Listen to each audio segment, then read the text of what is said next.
bilad naman natin ito mga kabsat. Pinakuha natin yung buto.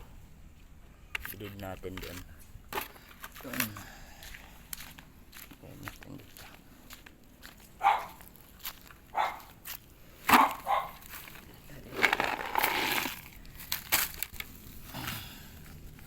Yan naman yung mga nakuha natin nung isang araw. Lagay na rin natin. Okay. Kailangan ibilad para maganda yung pagkakasangat niya.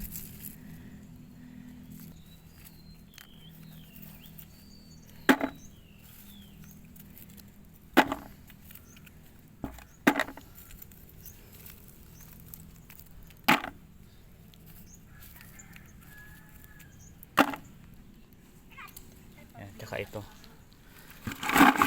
Bukas na to natin kuhanin para mabilad pa. Pinipicturean ba yan?